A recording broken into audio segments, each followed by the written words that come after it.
SBS 비즈 시청자 여러분 주목하세요. 어려운 주식 투자가 쉬워지는 방법. 실시간 주식 정보 무료 추천주 제공. 하단 카카오톡 링크를 통해서 바로 입장하세요.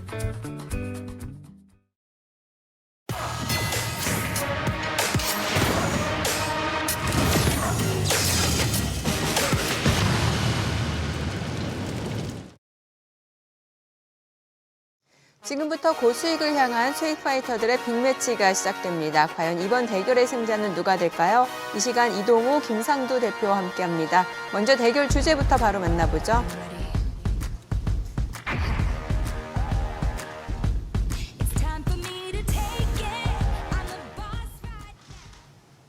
코스피가 전고점 부근까지 올라서면서 박스권 돌파 기대감을 키웠습니다. 다음 주가 굉장히 중요해 보이는데 어떻게 보시나요? 일단은 좀 숨고르기가 진행이 돼야 되지 않을까 싶습니다. 미국 증시가 이제 FMC 이전과 이후가 좀 달라진 모습이 아니라 FMC 이전부터 그 기대감으로 조금씩 반등이 나왔었기 때문에 이미 기술주들이나 엔비디아가 최고가를 또 기록을 했고요. 그로 인해서 이제 단기 차익 실현 부담이 좀 커진 상황이라고 보여집니다.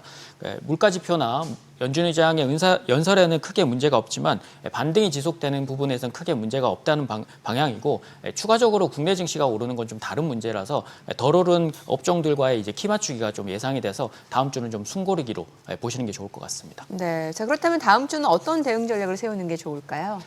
거래소 코스닥 시장이 외국인들의 매수세가 살아나면서 지수를 방어를 해주고 있습니다. AI를 필두로 해서 그 HBM 반도체나 그리고 송배전 관련주, 금일시장 같은 경우는 화장품, 음식료, 최근에는 원전 그리고 조선, 2차 전지까지 빠른 테마 순환 장세가 나타나고 있습니다. 전일에는 거래소 코스닥 거래 대금이 30조, 오늘은 25조 이상 거래 대금이 터졌습니다. 자, 엄청난 유동성이 지금 시장에 흘러 들어오고 있다라고 판단이 되는데, 그러나 수급이 전체적으로 확산이 되는 것이 아니고 일정 테마 쪽에 돈이 몰리고 있는 그런 상황입니다. 그렇다 보니까 지수보다는 테마, 그리고 테마 그 안에서 종목들의 상승이 이어지고 있기 때문에 움직이는 테마 안에서 투자 전략을 잡으시면 좋겠습니다. 네, 참고하셔서 대응 전략 세워나가시기 바랍니다. 자, 그렇다면 지금부터 6월 수익으로 이어질 핵심주를 엄선해봐야 될 텐데요. 믿고 보는 두 분이 선택한 믿고 투자할 원픽 만나볼까요? 이동우 대표는 2차 전지주, 그리고 김상두 대표는 동해 유전 관련주를 선택해 주셨습니다. 자세한 설명을 듣기에 앞서서 서로 준비한 키워드에 대해서 좀 평가를 들어볼게요. 동해우전 참 어려운 종목인데요. 개인적으로는 지금 뭐 안정성을 좀 추구하는 입장에서는 네. 동해우전을 건드리지 못하고 있는 상황인데, 워낙 이제 뭐 사업성에 대한 부분은 조금 의구심이 드는 부분도 있지만 확실히 개발이 됐을 경우 대박이 터지는 건 맞죠. 하지만 네. 단기적으로 유동성이 많이 몰리면서 단기 트레이딩 관점에서는 접근이 가능하지만 중장기적으로는 아직 의구심이 들어서 저는 조금 의구심이 들고 있습니다. 네, 김상두 대표님은요? 2차 전지 같은 경우는 사실 작년에 실적이 이제 저점을 찍으면서 최근 주가가 많이 올라가는 쪽이 화장품이 많이 올라가고 음식료가 많이 올라갑니다. 결국은 이것은 실적이 점프업을 했기 때문에 이쪽 테마 종목들이 상승을 해주고 있는 건데, 2차 전지 역시 2023년을 저점으로 해서 실적이 회복이 되고 있기 때문에 하반기, 내년 상반기까지 오히려 실적이 계속 올라가는 추세에 있습니다. 그렇기 때문에 주가 역시 크게 상승을 할 수 있고 충분한 가격 조정, 기간 조정을 보였기 때문에 아주 좋은 매력 구간이라고 판단이 됩니다. 네, 자 그렇다면 지금부터 각 섹터에 대한 매력 발산 시작해 보겠습니다. 다음 주 이 섹터가 갈 수밖에 없는 결정적인 이유 확인해 볼까요? 충전 완료, 비긴 어게인, 정부가 미는 꿈의 테마. 이동우 대표님 이미 2차 전지주 반등에 대한 전망을 주셨는데, 그럼 계속해서 이런 상승세가 좀 이어질 수 있다 이렇게 보시는 건가 봐요. 네, 이미 FMC 이전 전주부터 홀로 2차 전지 반등을 조금 얘기를 드렸었는데, PNT나 대주전자의 급등의 이후에 하나둘씩 이제 시장의 호재들이 좀 보이기 시작했는데요. 이후에서 중국의 디플레이션 수출에 대항한 중국산 전기차의 48% 관련한 관세 부과를 예정했고요. 그리고 미국은 이제 관세를 100%로 상향, 그리고 튀르키예도 40%로 상향, 브라질 역시 이제 3년에 걸쳐서 10%였던 관세를 35%까지 인상을 할 예정인데요. 거기에 세계 최대 자동차 업체인 도요타가 국가 안정 인증에서 조작 의혹을 좀 보였고 사상 최대 규모의 리콜 가능성까지 겹치게 되면서 국내 2차 전지와 자동차 업계는 다시 한번 반사수혜가 예상이 되어서 최근 반등의 지속성이 조금은 예상될 수 있는 부분입니다. 네, 김상두 대표님은 동해 유전 테마에 대해서 좀 긍정적으로 보시네요. 네. 우리가 그 초전도체를 한번 생각을 해볼 수가 있을 것 같습니다. 작년 7월 28일에 세계 최초로 국내에서 꿈의 물질이라고 하는 초전도체 이걸 개발 뉴스가 나왔습니다.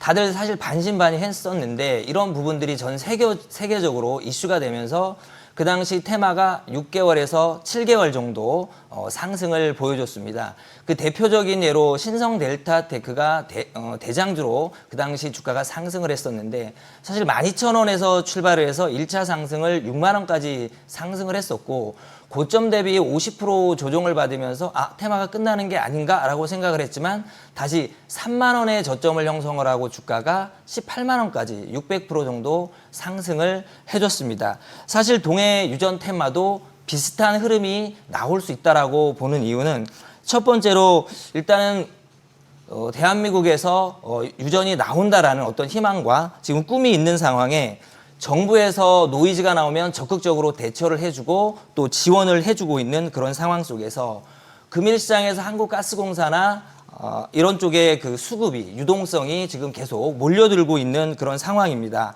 당장 다음 주를 보더라도 심해가스 관련해서 전략 회의가 있고 시추 계획에 또 착수를 합니다. 그리고 12월 달에는 또 시추 탐사가 있고 내년 상반기에 그에 대한 결과가 발표가 되기 때문에 일정과 이슈가 계속적으로 나온다라는 점에서 단기 테마로 그친다라기보다는 주가가 상승을 했다가 조정이 나올 수 있지만 그 일정에 따라서 주가는 다시 상승할 수 있는 그런 지속 테마라고 판단이 됩니다. 네, 각 섹터를 선택해 주신 이유 잘 들어봤습니다. 그렇다면 어떤 종목들로 압축해서 봐야 될까요? 두 분이 준비한 기대주 확인해 볼까요?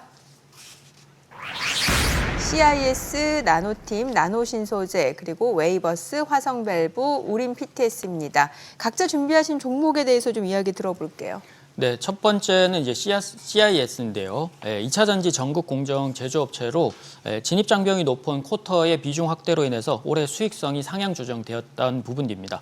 삼성 SDI나 LG 엔솔에 이제 납품하고 있어서 중국발 반사 수혜를 직접적으로 받을 것으로 예상이 되고 자회사 CI 솔리드의 전고체 전지 사업 개발 착수로 인해서 기대감도 추가 모멘텀으로 작용할 수 있는 부분입니다. 기술적으로는 5월 말이 이제 반등이 시작이 되었고 15에서 20% 정도 상승한 이후에 조정을 좀 보이고 있긴 한데요. 실적 상향 조정이 반영이 된다면 1차적으로는 올해 최고점인 15,000원대까지 목표가를 두시고 보시면 좋을 것 같고요. 두 번째로는 이 나노팀입니다. 전기차 배터리에 대한 방열 그리고 방염 소재 업체로 알려져 있는데요.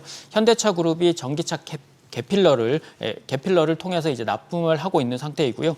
향후 전기차 필수 탑재 제품이 이 나노팀의 제품입니다. 경쟁사의 아스펜 에어로젤의 열폭주 차단 패드보다 개선된 기능이 3배나 높은 형태를 보이고 있고 해외 고객사까지도 지금 추가 확보 중인데 최근 5월 한 달 동안 경쟁사의 주가가 80%나 상승했음에도 불구하고 나노팀의 주가는 아직도 바닥을 형성하고 있는 수준이라서 이제 바닥 탈출 신호인 박스권인 12,000원에서 15,500원 정도를 돌파할 경우에는 1차적으로는 2만 원대 목표가를 보시면 좋을 것 같습니다. 마지막으로는 이제 나노신 소재인데요. 많이들 알고 계시는 이제 2차 전지나 반도체, 디스플레이 통해서 첨단 소재를 제조하는 업체입니다. 2차 전지용 TNT 도전제가 주요 사업으로 좀 알려져 있는데요. 실리콘 음극재 같은 경우는 이제 충전 속도를 개선하는 효과가 있어서 향후 이제 실리콘 음극재 시장 성장성에 따라서 직접적인 관여가 될 것으로 보이는데요. 기술적으로는 5월 달 10만 원대 저점부터 해서 최근 이제 50% 정도 상승을 했습니다만 올해 최고가 부근까지는 왔지만 재차 2차 전지 관련주들의 다른 부가적인 이슈 때문에 재평가가 좀 가능해 보이고요. 다시 신고가가 21만 원대까지 1차적으로 좀 보실 수 있는 가격입니다.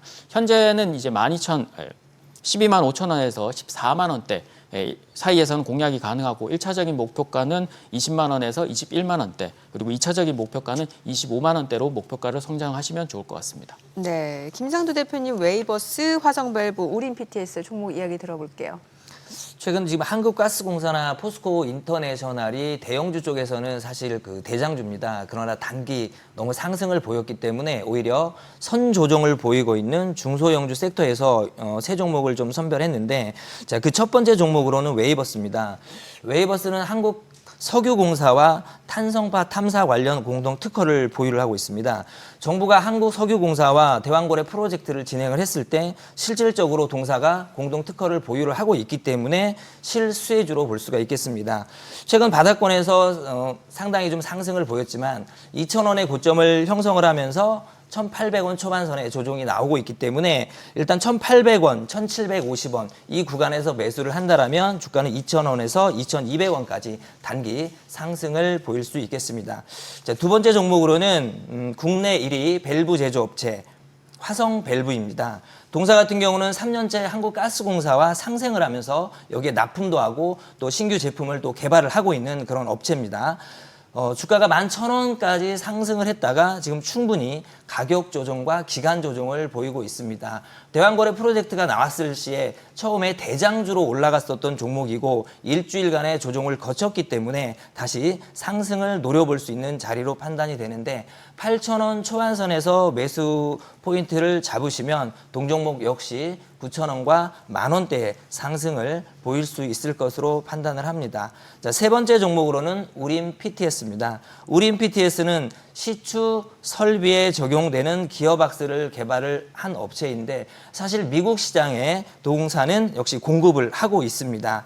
동사의 주가가 이번 주에 9,000원대에서 역시 마찬가지로 7,500원까지 선 조정을 먼저 보인 종목입니다. 금일 시장에서 보셨듯이 저점 매수가 꾸준히 살아나고 있다는 점에서 이제는 추가 하락보다는 반등의 자리이다. 오늘 대형주 쪽에서 상승을 보였기 때문에 다음 주에는 이런 중소형주 단에서 선 조정을 보였던 중소형주 단에서 상승을 보일 것으로 예상이 됩니다. 7,500원 선에서 기준에서 매수를 한다면 전 고점까지 충분히 상승이 나올 것으로 판단합니다. 네, 지금까지 다음 주 주목할 핵심 섹터들 그 대응 전략까지 알아봤습니다. 두 분의 의견 투자의 참고 자료로 활용하시기 바라고요. 투자의 최종 판단과 책임은 투자자 본인에게 있다는 점 기억하시고 자신의 원칙에 맞춰서 성공 투자하시기 바랍니다.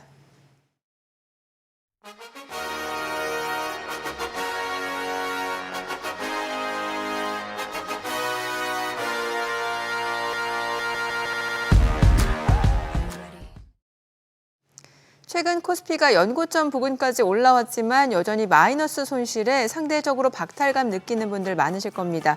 하지만 이럴 때일수록 성급하게 매매하기보다는 성공의 기회는 얼마든지 있다는 사실 기억하시고 여유를 갖고 신중한 투자하시기 바랍니다. 투자 가이드 백발백중 필살기 다음 주 더 알찬 소식으로 찾아오겠습니다. 시청해 주셔서 고맙습니다.